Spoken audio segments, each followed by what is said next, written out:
believing they had already solved the biggest problem in the league. The plan was simple, repeatable, and backed by real results. Pressure Caitlin Clark the moment she crosses half-court, deny her space, trap her aggressively, and force the ball out of her hands before the offense can even begin.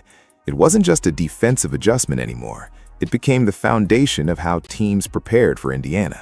Entire scouting reports were built around it. Rotations were drilled specifically to execute it. And for stretches last season, it worked well enough to convince everyone this was the formula. That belief spread fast, because once a strategy shows even a little success against a player like Clark, the entire league locks in on it. There were games where the pressure disrupted timing, where possessions felt rushed, where the offense leaned too heavily on players who weren't ready to consistently create under that kind of intensity. Those moments gave defensive coordinators exactly what they needed, confirmation that the blueprint was real. And once that idea took hold, it became the standard approach. Stop Clark early, and everything else will fall apart. But what nobody expected was how quickly that confidence would collapse. Not over weeks, not even over a full game. It happened in flashes, possessions that didn't look right, rotations that suddenly felt a step too slow, traps that created more problems than they solved. The same pressure that once controlled Indiana's offense started opening gaps instead of closing them. The structure was still there, the effort was still there, but something underneath it had changed. The blueprint wasn't producing the same results anymore, and no one on the floor seemed fully prepared for why. And here's where it gets even more surprising. This shift didn't come from Clark overpowering the system on her own. It came from what was happening next to her, in those exact moments when the defense committed everything to stopping her. While all eyes stayed locked on one player, another presence began reading the floor with calm precision, making the exact decisions the defense was designed to prevent. The traps didn't just fail, they became opportunities. The pressure didn't slow the game down, it sped it up in the wrong direction. That's the moment everything flipped. Because once a strategy stops working the way it's supposed to, it doesn't just weaken, it becomes a liability. And what the league spent months building to contain one player suddenly started breaking itself apart from the inside. What made the league's approach so dangerous wasn't just the intensity, it was how coordinated and deliberate it became against Caitlin Clark. This wasn't random pressure or occasional double teams, it was a full system commitment to take the ball out of her hands before she could even begin to operate. The moment she crossed the logo, defenders were already stepping up. One would shade her to a side, another would close the gap instantly, and suddenly she was facing a trap before the offense had even formed. Every possession started with the same question: can we force someone else to make the decision instead of her? And for stretches, that pressure did exactly what it was designed to do. It sped everything up, it forced early passes, it pushed the ball into situations where timing mattered more than talent. The idea was simple: if you disrupt Clark early enough, the rest of the offense never gets comfortable. Instead of flowing into sets, Indiana would be reacting, adjusting on the fly, trying to recover from the initial disruption. That's where mistakes happen, that's where possessions break down, and that's exactly what opposing teams were counting on. There was also a physical edge to it that rarely showed up in the box score, but mattered just as much. Every screen was contested harder, every cut was bumped, every touch came with contact. The goal wasn't just to stop her statistically, it was to wear her down mentally and physically over the course of the game, make every decision harder, make every dribble feel pressured. Because if you can turn even a fraction of her possessions into uncomfortable ones, you shift the entire rhythm of the offense. The most important part of this blueprint, though, was the assumption behind it. Everything relied on one belief, that once Clark gave the ball up, the possession could be controlled, that the secondary decision-makers wouldn't consistently punish the defense, that rotations would recover in time, that help defenders could reset before any real damage was done. And for a while, that assumption held just enough truth to keep the strategy alive. But that's where the flaw was hiding, because a system built on forcing the ball out of one player's hands only works if the next player can't immediately turn that advantage into something dangerous. And the moment that assumption stopped being true, the entire plan started working against itself. If there was ever a perfect stage to prove that blueprint still worked, it was this matchup against the New York Liberty. This wasn't just another opponent trying to slow Indiana down. This was a roster built with the exact tools needed to execute that strategy at the highest level: size, length, experience, and elite defensive instincts at every layer of the floor. On paper, this was the kind of team that doesn't just run the Clark trap, it perfects it. At the center of that expectation was Breanna Stewart, one of the most complete players in the game, capable of switching across positions while still protecting the rim. Alongside her stood Jonquel Jones, whose combination of size and mobility allows her to disrupt both inside and out without sacrificing positioning. Together, they form a defensive front that doesn't just react, it anticipates, rotates, and closes space faster than most offenses can process. Add in their interior presence and length, and suddenly every driving lane looks narrower, every passing angle tighter. This was supposed to be the test where Indiana's offense finally hit a wall. A hostile environment, a championship-caliber defense, and a system specifically designed to take away their biggest strength. Everything lined up for the narrative people were already expecting. Pressure Caitlin Clark early, force difficult decisions, and let the rest of the roster struggle to keep up under elite defensive pressure. It wasn't just about winning or losing, it was about confirming that the blueprint still held against the best. But the game didn't follow that script. Instead of slowing down, Indiana sped up. Instead of looking uncomfortable, they looked composed. Possessions didn't break down, they evolved. The same defensive pressure that was supposed to control the game started creating openings, and those openings didn't go to waste. By the time the numbers settled, the Fever had put up 109 points against one of the most physically imposing defenses in the league. And that's when the real questions started to emerge. If this blueprint couldn't hold up here against this level of defense, then where exactly was it supposed to work? Because what happened next wasn't just unexpected, it forced everyone watching to rethink what they thought they understood about stopping Indiana. And then came the stretch that nobody saw coming, not because it was flashy, but because of how quietly it changed everything. When Raven Johnson stepped onto the floor, the expectation was simple: bring energy, defend, don't make mistakes. That's the usual role for a rookie, especially one whose reputation was built on defense. But within a few possessions, it became clear this wasn't going to follow that script. The pace didn't speed up in a chaotic way. It became controlled, deliberate, and almost surgical. Every time the defense shifted toward Caitlin Clark, Johnson was already processing the next move before it fully developed. What stood out immediately wasn't just what she did, but how quickly she did it. There was no hesitation, no overthinking, no forced attempts to prove herself. When the trap came, she didn't just move the ball, she moved it to the exact spot where it would hurt the defense the most. A quick read to the wing, perfectly timed.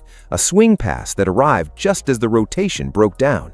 A sudden drive into open space before the help defender could reset.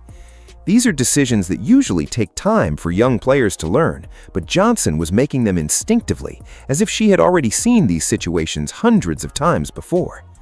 One sequence captured it perfectly. The ball changes hands, the defense begins to retreat, and before anyone can settle, Johnson is already in motion. She pushes the pace straight through the middle, forcing defenders to collapse, then finishes at the rim without breaking stride. No play call, no setup, just recognition and execution. It looked effortless, but it completely disrupted the defensive rhythm. Because now, instead of controlling the tempo, the defense was reacting late, trying to catch up to decisions that had already been made. And that's when the realization started to sink in. The entire defensive blueprint was built around one assumption, that once Clark was pressured, the possession could be contained.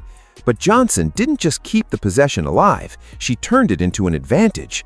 Every trap created space somewhere else, and she found it every time. Every rotation left a gap, and she attacked it before it could close. What was supposed to neutralize Indiana's offense was now feeding directly into it. In just 9 minutes, the dynamic of the game shifted. Not gradually, not subtly, completely.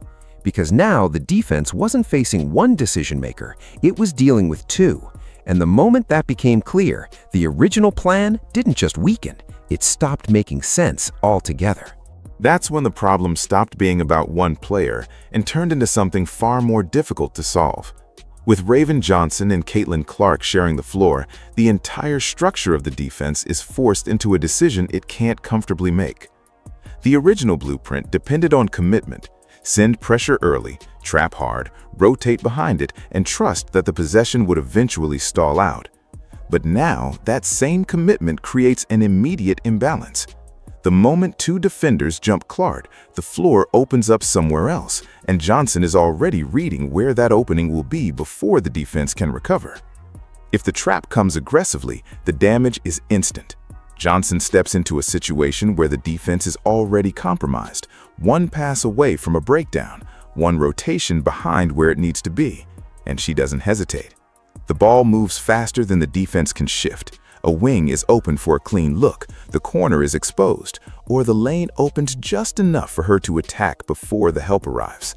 What used to be a controlled defensive action now turns into a scramble. And once a defense starts scrambling, it's no longer dictating anything. It's surviving possession to possession. But pulling back isn't the answer either, and that's where the trap becomes unavoidable in a different way.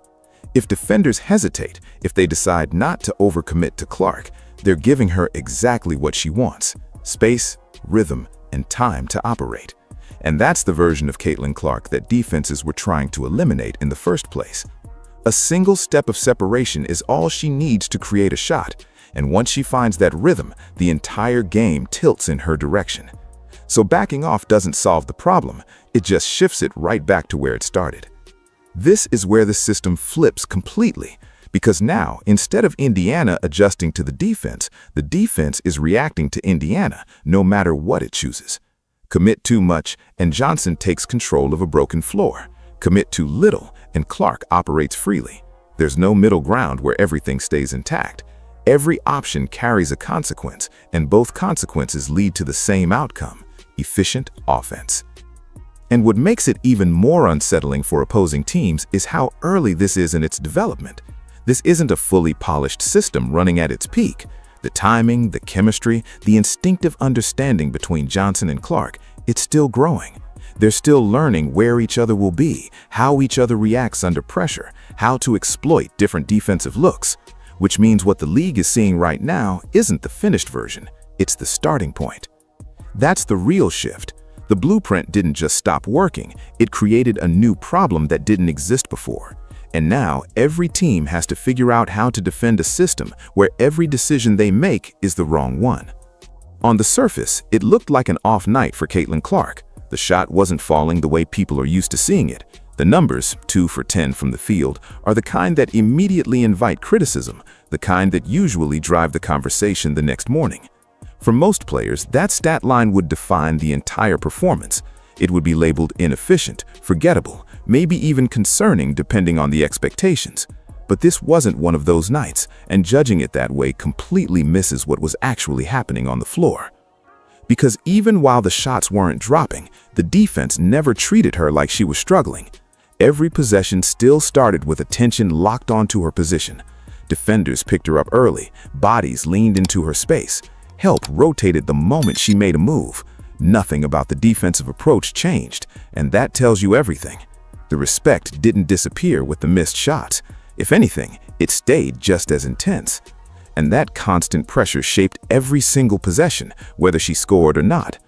What that created was a different kind of impact, one that doesn't always show up cleanly in the box score, but controls the game just as much. When two defenders commit to the ball, something else opens up. When help shifts too early, a passing lane appears. When rotations stretch just a step too far, shooters find space. Clark didn't need to force shots to influence the offense. Her presence alone was enough to bend the defense out of position. The ball moved, the floor opened, and Indiana kept finding clean looks because of the attention she commanded. There were still moments where you could see the skill that makes her dangerous regardless of shooting rhythm. Attacking the paint through contact, finishing with touch, making quick reads under pressure. Those plays didn't disappear, they just came in different forms. Instead of a scoring explosion, it became a display of control, of understanding exactly how the defense was reacting and letting that reaction create opportunities elsewhere. And then there's the number that puts everything into perspective. Indiana scored 109 points in a game where their primary scoring threat shot 20% from the field. That doesn't happen by accident. That doesn't happen unless one player is distorting the defense so consistently that the offense can function at a high level no matter what her individual shooting line looks like. It's not just about putting the ball in the basket, it's about shaping the entire environment in which the game is played.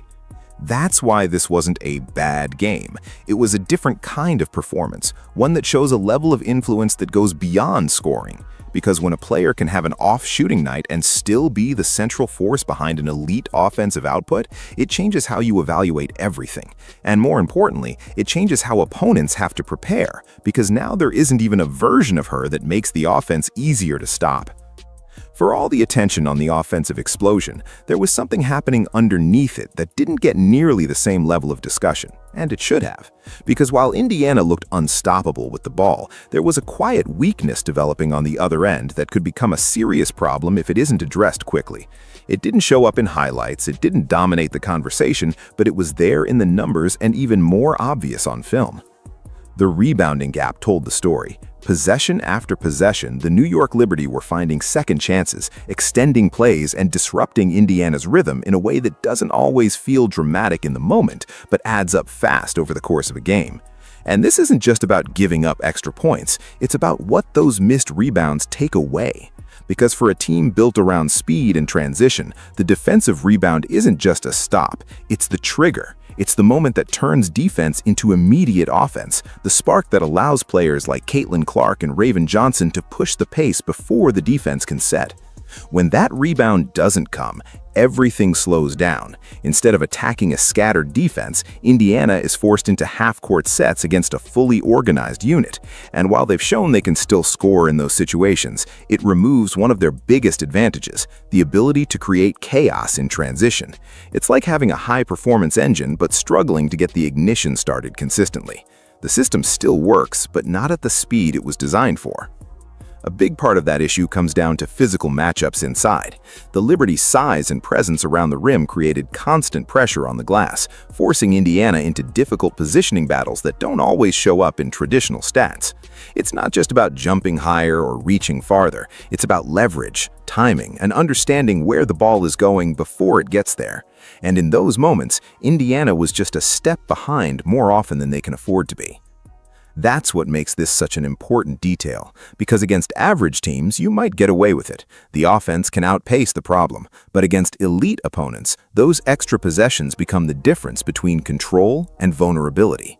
Every missed rebound is another chance for the opponent to score, another delay in your transition game, another small shift that slowly tilts momentum the wrong way. And that's the part that hasn't fully entered the conversation yet. Everyone is focused on how dangerous Indiana looks offensively, and for good reason.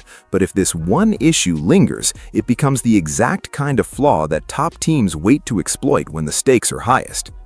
And just as this system is starting to show real signs of becoming something dangerous, the organization is being forced into a decision that could reshape everything almost overnight. Because while the spotlight is on what's happening on the court, there's a quieter clock ticking behind the scenes, one that has nothing to do with schemes or matchups and everything to do with who actually survives on this roster. The Indiana Fever aren't dealing with a lack of talent. If anything, they have the opposite problem. Too many players have shown enough in a short window to justify a role, and not enough spots to keep them all. That's where the real tension begins. These aren't end-of-bench placeholders fighting for minutes. They're players who have already demonstrated skills that translate immediately. Shooting, spacing, composure under pressure, defensive versatility, pieces that clearly fit into what this system is becoming. And in a league where depth can quietly decide games over the course of a season, letting go of even one of those pieces isn't just a routine move, it's a risk. Because the moment a player with real value hits the open market, there are teams waiting, ready to add exactly what Indiana just gave up. The complication is that this isn't happening during a rebuild where mistakes are easier to absorb. This is happening right as the team is stepping into a competitive window. The emergence of the dual guard dynamic between Caitlin Clark and Raven Johnson has accelerated the timeline. The offense isn't theoretical anymore. It's functioning, and it's forcing real adjustments from high-level opponents. That changes how every roster decision should be evaluated. Now it's not about long-term potential alone, it's about who can immediately support and elevate what's already working. And that's where things get uncomfortable, because keeping the right players might come at the cost of flexibility, while creating flexibility might mean losing players who could thrive in this exact system. There's no easy balance. Every choice carries a consequence, and those consequences won't take long to show up once the season begins. A player released today could be contributing to a rival tomorrow.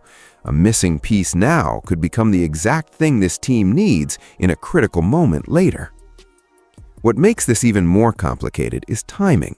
These decisions aren't happening months from now, they're happening fast. The window to evaluate, decide, and act is closing quickly, and once those moves are made, there's no clean way to reverse them. The roster that steps into the season will define not just rotations, but identity. It will determine how sustainable this offensive system really is, and whether the team has the depth to handle the adjustments that are inevitably coming. Because as promising as everything looks right now, this is the point where potential either gets reinforced or quietly limited. And the difference between those two outcomes might come down to decisions most fans never see, but will definitely feel once the games start to matter. What happened in that game didn't just challenge a strategy, it rewrote the entire conversation around how this team can be defended. For months, the league believed it had found the answer to Caitlin Clark.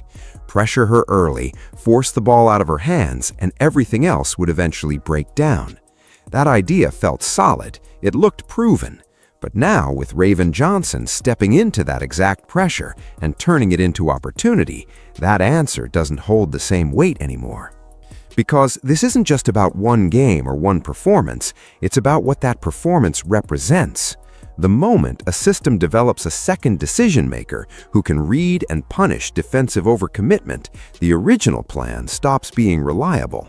And the most unsettling part for opponents is how early this still is. The timing between Clark and Johnson is still developing. The reads are only going to get sharper. The spacing, the communication, the instinctive understanding, it's all still evolving. Which means what teams are dealing with right now isn't the final version, it's the introduction. And that leaves the rest of the league in a difficult position. Do you keep committing to a defensive approach that just showed clear cracks, or do you back off and risk giving Clark the exact freedom you were trying to eliminate in the first place? Either choice comes with consequences, and right now both paths seem to lead to the same outcome, an offense that finds a way to produce. That's why this moment matters more than the score, more than the highlights, more than any single stat line. It signals a shift, a point where preparation meets reality and realizes it might not be enough anymore. Because when a team can thrive, whether its star is shooting efficiently or not, when pressure creates openings instead of shutting things down, and when a new piece changes how every possession unfolds, you're not just looking at improvement, you're looking at a problem that's about to spread across the league. So now the question isn't whether Caitlin Clark can be slowed down, it's whether anyone has a real answer left at all. Trying to force her on the fan base. We decide if she deserves support once we see the offense and how CC is being used.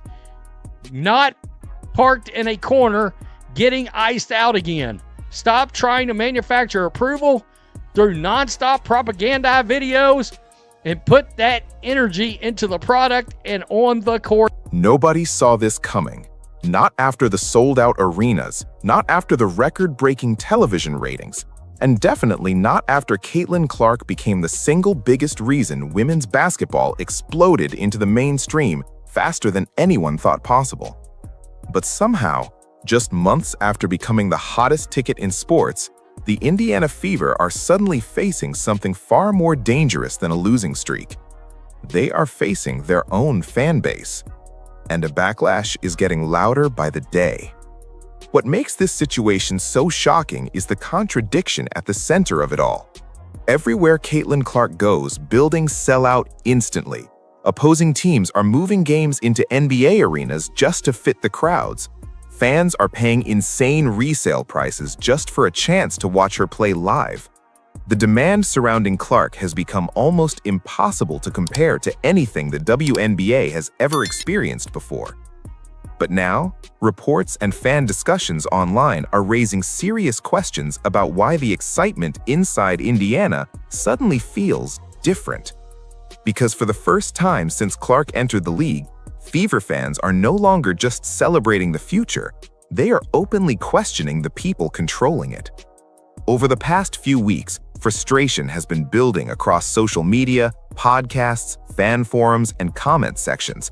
Not because the Fever are losing games, not because Clark stopped performing, but because a growing number of fans believe the organization is slowly drifting away from the exact style that made this team must-watch television in the first place.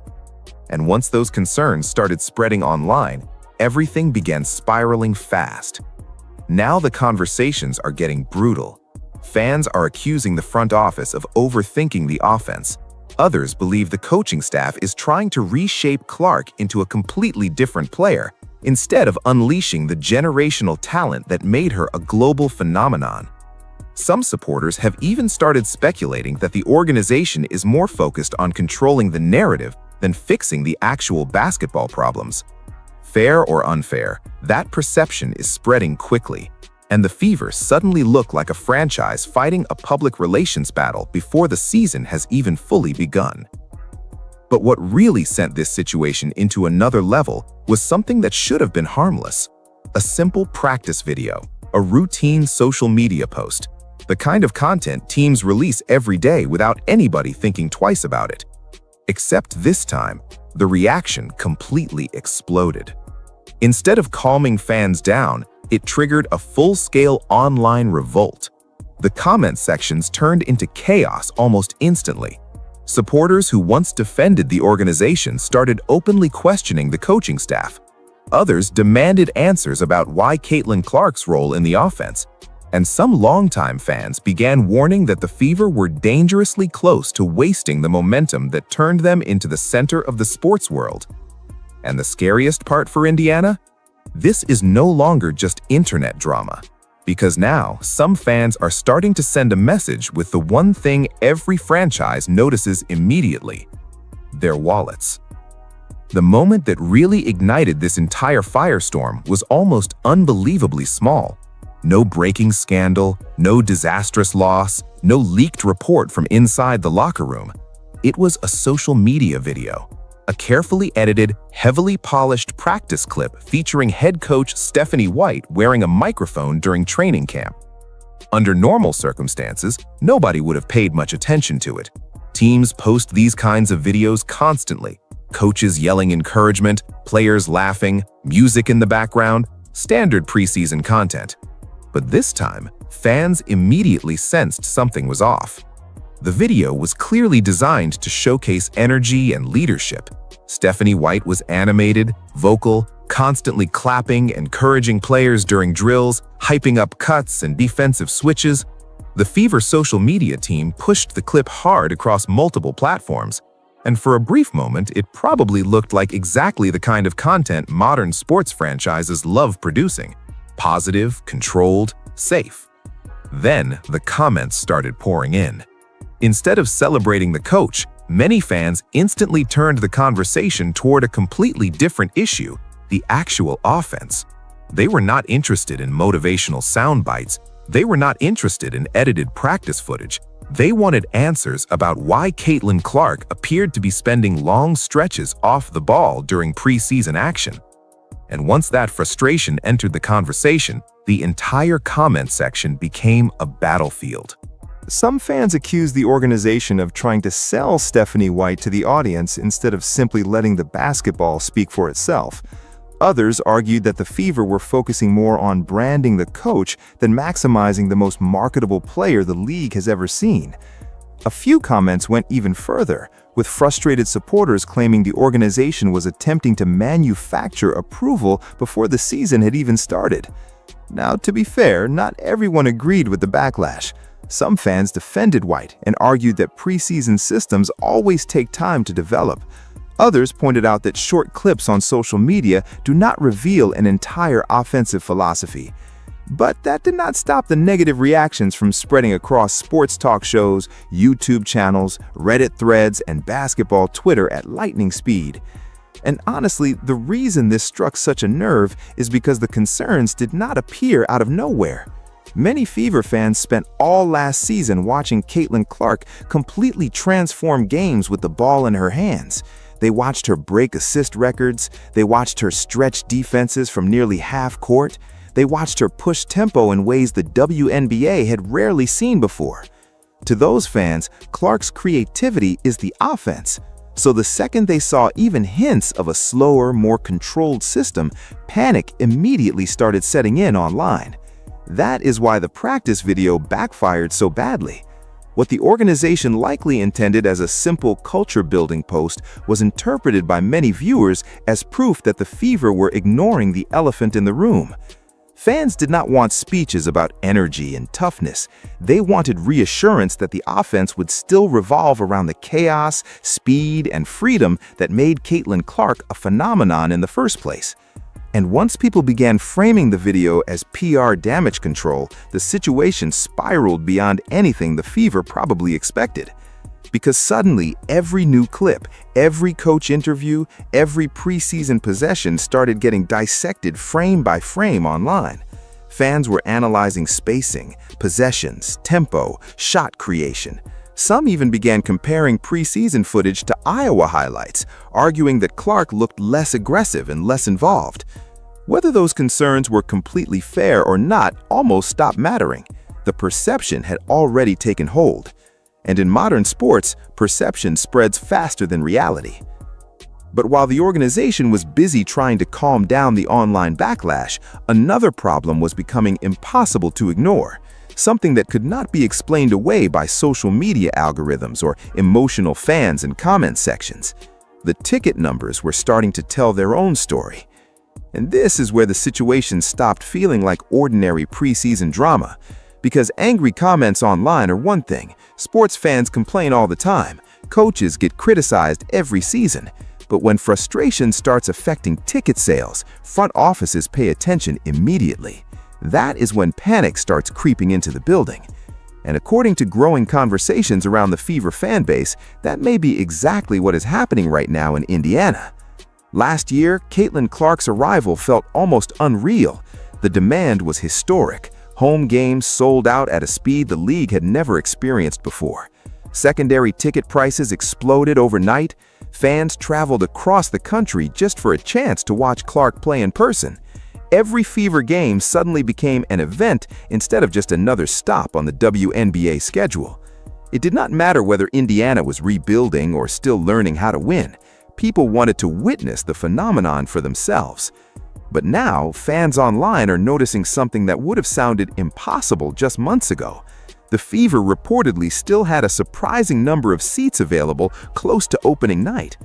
That immediately triggered another wave of debate online because many supporters could not understand how the most talked about player in basketball could suddenly struggle to create the same frenzy inside her own arena, especially when opposing teams are still experiencing sellout crowds the moment Clark comes to town.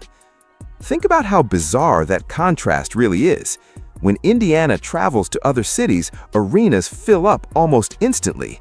Television ratings spike, merchandise sales surge, entire franchises are benefiting financially from the Caitlin Clark effect.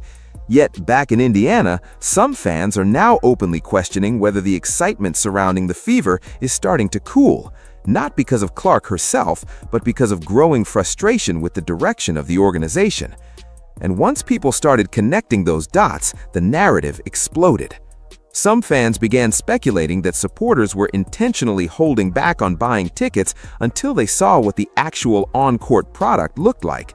Others argued that the Fever had unintentionally damaged their own momentum by allowing doubts around the offense and coaching strategy to dominate the conversation for weeks before the season even tipped off. Again, it is important to separate confirmed facts from online speculation. There is no evidence of some organized boycott movement. But what cannot be ignored is the growing perception among fans that something feels different this year. The energy feels more tense, more cautious, less celebratory than many expected after the massive attention the team received last season. And perception matters, especially in professional sports where excitement drives everything. What made this even worse for the Fever is that clips began circulating online showing players encouraging fans to come out and support the home opener. Under normal circumstances, that would be completely harmless promotional content. Teams market games constantly, but because tensions were already high, some fans interpreted those posts as signs the organization was genuinely worried about attendance. Fair or not, the optics became brutal. Suddenly, every remaining seat turned into another talking point. Every discounted ticket sparked another argument online. And critics of the organization began framing the situation as proof that fans were losing trust in the people running the franchise. That is a dangerous place to be when you have the most famous player women's basketball has seen in decades. Because Caitlin Clark was supposed to eliminate these kinds of concerns entirely. Her presence alone was expected to guarantee packed arenas, non-stop excitement, and overwhelming momentum. Instead, the Fever somehow found themselves in the middle of a growing controversy before the real season had even begun. And the more fans argued about ticket sales, the more another uncomfortable question started resurfacing everywhere online. Did the Fever make the wrong decision when they chose the person leading this team? This is the part of the story where the frustration becomes far more personal. Because for a growing section of the fan base, this is no longer just about ticket sales or social media backlash. It is about a fear that the Indiana Fever are mishandling the single most important player the league has seen in years. And whether that fear is fair or exaggerated, one thing is undeniable. The coaching decision is now being dissected more intensely than almost any move in recent WNBA history. The biggest concern fans keep bringing up revolves around one simple question. Why would you take a player who became famous controlling the ball every possession and ask her to spend more time away from it? That is the debate consuming Fever discussions right now. Last season, Caitlin Clark completely changed the pace of games whenever she touched the floor. Defenses had to pick her up near half court. Transition opportunities became instant scoring chances. Her passing opened up the entire floor. Even when the Fever struggled, there was still a feeling that chaos could turn into a 10-point run at any second because Clark's style was so explosive and unpredictable. Now compare that to what some fans believe they are seeing during preseason action. A slower setup, more half-court structure, longer possessions, Clark moving off-ball more frequently, and immediately alarm bells started going off online. Critics began accusing the coaching staff of trying to force Clark into a system instead of building the system around her. Some fans even started comparing it to taking the engine out of a race car and then wondering why it no longer feels dangerous. To be clear, there are also plenty of people defending Stephanie White's approach.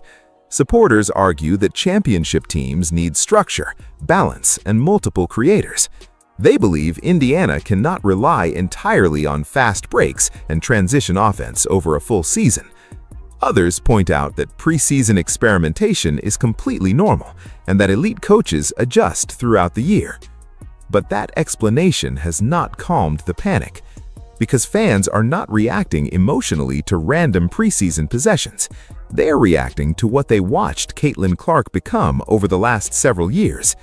This is a player who built an entire generation of fans by playing fearless basketball, deep threes, instant tempo, impossible passes, controlled chaos. That style is not just effective, it's the reason millions of people started watching in the first place. And many supporters are terrified that Indiana is trying to sand down those edges in the name of system basketball. That fear intensified after clips began circulating online showing Clark standing in the corner during certain possessions, while teammates initiated offense elsewhere. Even though those moments may have been isolated or taken out of context, they spread across social media instantly. And once fans attached those clips to the larger narrative already forming around the team, the criticism exploded into something much bigger. Suddenly, every offensive possession became evidence. If Clark gave up the ball early, people complained. If the pace slowed down, people complained. If possessions ended without her touching the ball again, comment sections erupted immediately. The Fever were no longer just being evaluated like a normal basketball team. They were being judged through the lens of one massive expectation: maximize Caitlin Clark at all costs. And honestly, that pressure may be almost impossible for any coach to fully escape, because this is not a normal franchise anymore. The Fever are carrying the weight of unprecedented attention, unprecedented expectations, and unprecedented media coverage. Every coaching adjustment becomes national conversation material. Every lineup decision turns into debate television. Every offensive experiment gets freeze-framed and analyzed online within minutes. That level of scrutiny changes everything. And now some fans are starting to wonder whether Indiana underestimated how difficult it would be to manage the biggest star the sport has produced in decades. But what really pushed this debate into overdrive was the realization that another coaching option had been sitting there the entire time. One many fans still believe would have fit perfectly beside Clark. And this is where the conversation around the Fever became even more complicated.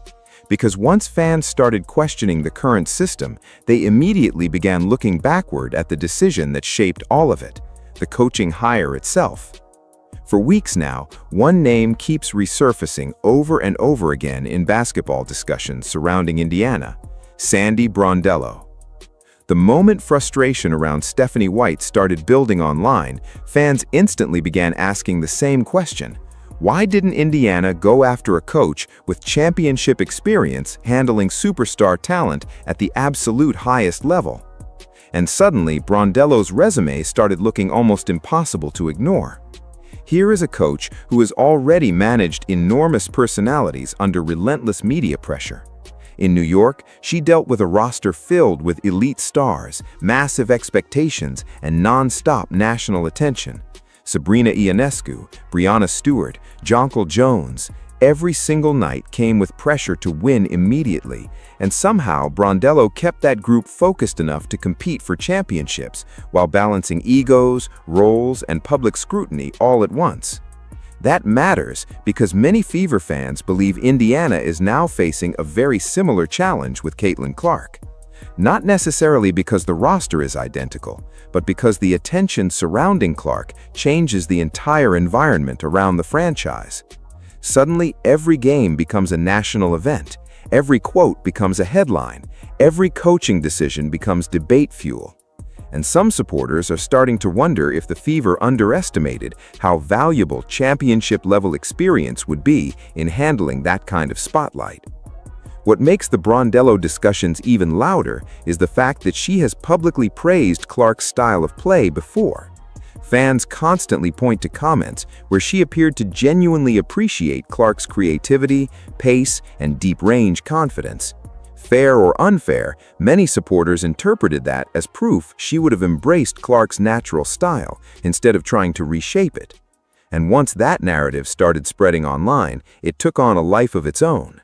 Suddenly, fans were imagining an alternate reality where Clark operated in a free-flowing offense built entirely around tempo and spacing. They pictured a coach encouraging her aggression instead of slowing the game down. Whether realistic or not, the idea became incredibly powerful because it tapped directly into the biggest fear inside the fan base: that Indiana might accidentally suppress the very thing that made Clark revolutionary. Now, to be fair, hindsight always changes conversations in sports. There is no guarantee Sandy Brondello would have magically solved every issue. There is also no proof Stephanie White's system will fail once the real season begins. Coaches deserve time to implement their vision, and preseason reactions can easily become exaggerated online. Even some Fever supporters have argued that the criticism has become way too emotional far too early. But emotions are exactly what make this situation so volatile. Because this fan base is deeply invested in Caitlin Clark succeeding immediately. Not eventually, Not 2 years from now, right now. And every decision the organization makes is being measured against that urgency. That is why the coaching debate has become so intense. For many fans, Stephanie White is no longer just a coach trying to build a contender. She has unintentionally become the symbol of a larger fear. The fear that Indiana may not fully understand that once-in-a-generation opportunity sitting directly in front of them. And the pressure only keeps growing. Every preseason clip, every interview, every rotation decision, fans are analyzing all of it through one question. Is this helping Caitlin Clark become even more dangerous, or is it holding her back? Because if the Fever struggle early, these comparisons are going to get even louder. And once a fan base believes the wrong leader was chosen, it becomes incredibly difficult to reverse that perception. But the most dangerous part for Indiana might not be the coaching criticism itself. It is the growing feeling among fans that the organization is slowly losing touch with the people who built this movement around the team in the first place. At this point, the problem in Indiana feels bigger than basketball. Because when you step back and look at everything happening around the Fever right now, one pattern keeps appearing over and over again. Fans no longer feel like the organization is listening to them. And once that kind of disconnect starts growing between a franchise and its supporters, things can unravel much faster than anyone expects. What makes this situation so unusual is how emotionally invested the fan base has become in Caitlin Clark specifically. This is not a normal rookie relationship between a city and a player. Clark brought millions of new eyes into the sport. She created a wave of excitement that transformed the Fever into a rebuilding team into the center of the basketball universe almost overnight. Fans were not just buying tickets, they were buying into an identity. Fast-paced basketball, fearless shooting, swagger, energy, chaos, hope. And now some supporters feel like the organization is slowly drifting away from everything that created that connection in the first place. That frustration has started showing up everywhere, in comment sections, in podcasts, in sports radio discussions, even among longtime Fever supporters who normally avoid criticizing the franchise publicly. Some fans believe the front office has become overly focused on image management instead of simply letting the team play freely. Others feel the organization has failed to fully understand why Clark connected with people on such a massive level to begin with. To many viewers, it was never just about winning games. It was about style. People wanted to watch something exciting, unpredictable, aggressive. They wanted the feeling that every possession could become a highlight. And the second fans sensed the Fever might be moving toward a more controlled, slower identity, the emotional tension started building almost immediately. But the frustration goes beyond offensive philosophy. Another issue that continues fueling anger online involves how physical opponents have played against Clark since entering the league. Throughout last season, debates constantly erupted over hard fouls, aggressive defensive treatment, and whether referees were doing enough to protect the league's biggest star. Fair or unfair, many fans came away believing Clark was being targeted physically, while the Fever organization remained too passive publicly. That perception still lingers. So, when supporters already frustrated with the offense see the team struggling to control narratives around coaching, player usage, and physical play all at once, it creates the feeling of an organization constantly reacting instead of leading. And once fans lose confidence in leadership, every small issue starts feeling much bigger than it actually is. Even roster decisions are now being viewed through that lens. Cuts that would normally pass quietly during preseason are suddenly becoming talking points online. Fans are debating chemistry, rotations, bench depth, shooting, defense. Everything feels amplified because trust in the front office appears shakier than it did just a few months ago. And that might be the most dangerous part of all. When fans trust leadership, they're patient. They accept growing pains. They believe mistakes will eventually get corrected.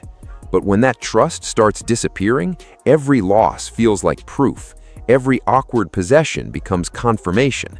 Every interview gets interpreted through skepticism. That is where the Fever suddenly find themselves now. There's also another uncomfortable reality the organization may be struggling to navigate. Caitlin Clark's popularity created a completely different kind of audience around the team. Some are longtime WNBA fans, others followed Clark from Iowa, others are entirely new to basketball. That means the Fever are no longer operating under normal expectations. They're managing one of the most emotionally charged fan bases in modern sports, and every decision instantly gets magnified across national media and social platforms. And the pressure attached to that spotlight is enormous, because this was supposed to be the beginning of a dynasty story, the league's next superstar, a young roster growing together, packed arenas, massive momentum. Instead, the conversation around Indiana has become strangely tense before the season has even fully settled in. Now fans aren't just waiting for wins anymore, they're waiting for reassurance. They want proof the organization actually understands what it has in Caitlin Clark.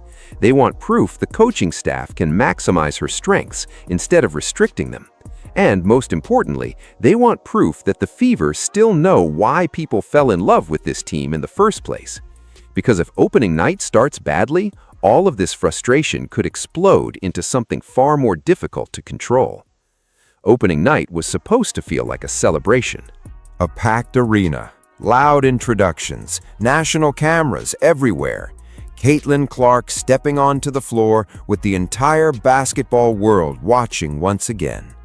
This was supposed to be the moment where all the noise disappeared and the Indiana Fever reminded everyone why they became the most talked about team in sports. Instead, opening night now feels more like an exam, because after weeks of online arguments, criticism, speculation, and growing fan frustration, every single possession is about to be judged under a microscope. Not just by analysts, not just by reporters, but by millions of fans already emotionally invested in proving whether this organization truly knows what it is doing. And that changes everything. Normally, teams get time to figure things out early in the season. New systems take time, rotations evolve, chemistry develops slowly. But Indiana no longer has the luxury of patience because the expectations surrounding Caitlin Clark completely shattered the normal timeline for a rebuilding franchise. Now every game feels urgent. That is why this opener carries so much pressure for Stephanie White and the front office. If the Fever come out flying up the court, pushing pace, creating easy transition looks, and letting Clark control the rhythm, much of the panic online could disappear almost instantly. Fans want a reason to believe again. They are practically begging for reassurance that the organization understands what made this team special. But if the opposite happens, if the offense looks slow, if possessions become stagnant, if Clark spends long stretches watching from the wing while the pace grinds down into half-court basketball, the backlash online could explode within minutes, and everyone inside the organization knows it. Because the criticism surrounding Indiana right now is not normal preseason criticism. It is emotional, personal. Fans are not just evaluating wins and losses anymore. They are evaluating identity. They want to see whether the Fever embrace the chaos and creativity that turned Clark into a superstar, or whether they continue leaning into a system many supporters already distrust. That is an incredibly difficult environment for a coach to operate in, especially because social media now reacts in real time. One awkward possession can become viral criticism within seconds. One clip of Clark standing off ball too long could dominate basketball conversations for days. One frustrating offensive quarter could completely reignite the narrative that the Fever are misusing the most exciting player in the league. And if Indiana starts slowly this season, the pressure is only going to intensify. Fans have already started throwing around hypothetical records online. 7 wins and 8 losses, mediocre starts, offensive inconsistency. Fair or unfair, supporters are already imagining worst-case scenarios before the season even fully begins. That is how tense the atmosphere around this team has become. But what makes the situation even more dangerous is that the Fever are no longer just another WNBA franchise dealing with criticism. They have become one of the most heavily covered teams in all of sports. Debate shows are talking about them. Former NBA players are discussing them. National media outlets are following every move. The spotlight surrounding Clark has become so massive that even small organizational issues now generate national headlines.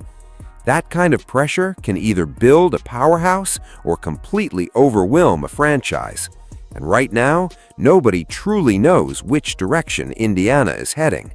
Because underneath all the arguments about systems, ticket sales, and coaching philosophies sits one terrifying reality for the Fever organization.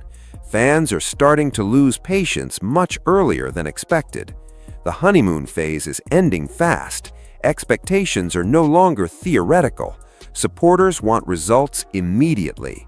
Not promises, not PR campaigns, not carefully edited practice clips. Results. That is why opening night suddenly feels less like the start of a season and more like the beginning of a referendum on the entire direction of the franchise.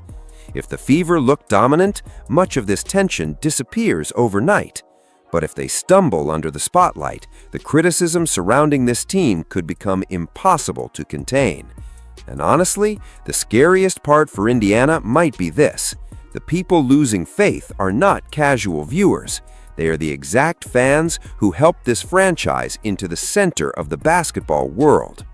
What makes this entire situation so fascinating is that the Indiana Fever are not dealing with a talent problem. They are not lacking attention. They are not struggling to make people care. In fact, the exact opposite is true. Few teams in modern sports have ever received this much excitement, this much media coverage, and this much emotional investment in such a short amount of time. That is why the tension surrounding this franchise feels so strange. The Fever somehow managed to land the biggest star women's basketball has seen in decades. Caitlin Clark transformed the visibility of the league almost overnight. Ratings exploded, arenas filled up, national conversations shifted. Millions of new fans entered the sport because they believed they were witnessing the beginning of something historic. But now, the organization faces a challenge nobody expected this quickly: keeping those fans believing. Because once supporters start feeling disconnected from the vision of the team, everything changes. Every coaching decision becomes controversial. Every offensive possession becomes a debate. Every social media post gets analyzed for hidden meaning. And right now, that pressure is hanging over the Fever before the season has even fully settled in. To be clear, none of this means Indiana is doomed. The Fever still have enormous talent. They still have one of the brightest young cores in basketball, and it is entirely possible that once games begin, many of these fears disappear completely. Winning solves almost everything in sports. If the offense clicks, if Clark looks free and aggressive, if the team starts stacking victories, this entire narrative could flip in a matter of weeks. But that is exactly what makes opening night feel so important. Because fans are no longer just waiting to see whether Indiana wins games. They're waiting to see whether the organization truly understands what made this team special in the first place. They want to feel that same electricity again. The speed, the swagger, the unpredictability, the feeling that every possession could become a moment people talk about for days. And if the Fever failed to deliver that feeling, the frustration surrounding this franchise may only continue growing louder. That is the real danger here. Not criticism from sports media, not angry comments online, not even the coaching pressure. The real danger is losing the emotional connection that turned casual viewers into obsessed fans over the last year. Because once belief starts fading, rebuilding trust becomes much harder than rebuilding a roster. And right now, Indiana feels like a franchise standing directly at that crossroads. On one side is the possibility of becoming the next great basketball powerhouse built around the most influential player of her generation. On the other side is the risk of overcomplicating something that fans believe was already working. Now the pressure shifts to the court. No more preseason theories, no more practice clips, no more carefully managed messaging campaigns. The games are finally here, and the Fever are about to find out whether their fan base still believes in the direction of this team, or whether this growing revolt is only getting started. Because if the excitement around Caitlin Clark ever truly cools down in Indiana of all places, fans will not blame the superstar. They will blame the people trusted to build around her.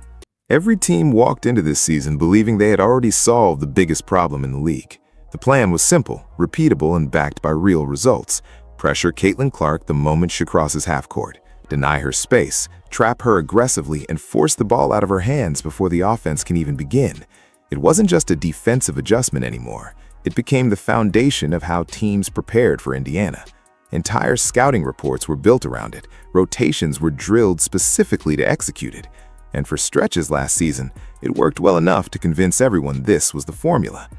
That belief spread fast, because once a strategy shows even a little success against a player like Clark, the entire league locks in on it. There were games where the pressure disrupted timing, where possessions felt rushed, where the offense leaned too heavily on players who weren't ready to consistently create under that kind of intensity. Those moments gave defensive coordinators exactly what they needed, confirmation that the blueprint was real. And once that idea took hold, it became the standard approach. Stop Clark early, and everything else will fall apart. But what nobody expected was how quickly that confidence would collapse. Not over weeks, not even over a full game. It happened in flashes, possessions that didn't look right, rotations that suddenly felt a step too slow, traps that created more problems than they solved. The same pressure that once controlled Indiana's offense started opening gaps instead of closing them. The structure was still there, the effort was still there, but something underneath it had changed. The blueprint wasn't producing the same results anymore, and no one on the floor seemed fully prepared for why. And here's where it gets even more surprising. This shift didn't come from Clark overpowering the system on her own.